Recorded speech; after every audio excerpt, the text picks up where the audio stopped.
78 km. To je tuto na Morave, no. A dobré ty kastlíky sú na tom. Jo. No je to paráda, že? Já to využívám, no. Není zima?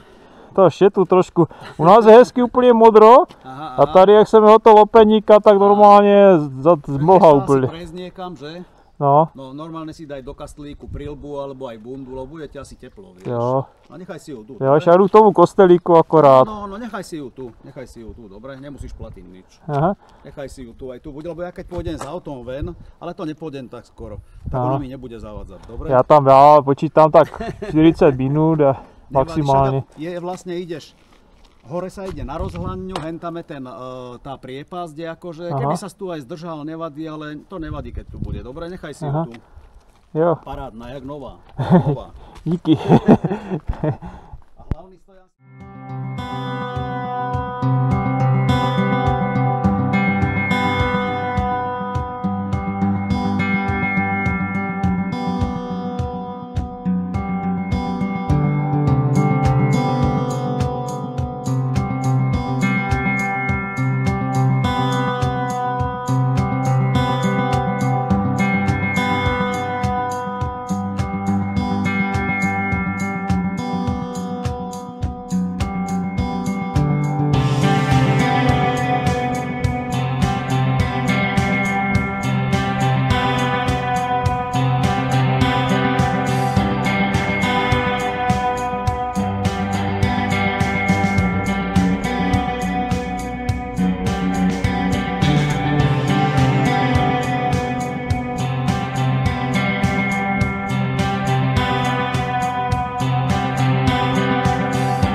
Počúvaj, syn môj, prezradím ti, ako sa tu žije,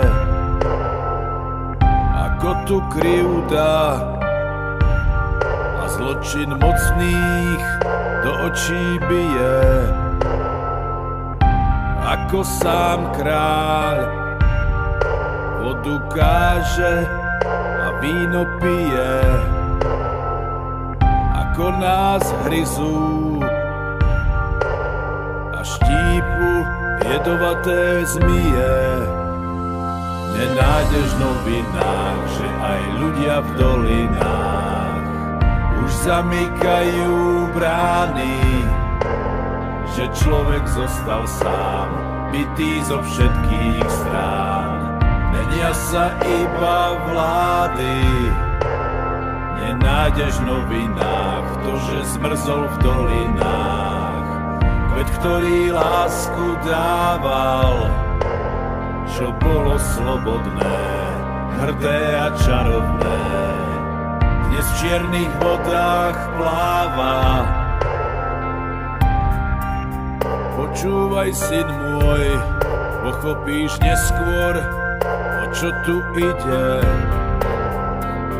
Prečo sme vstali, o vás sa báli a kráčali proti tejto špine.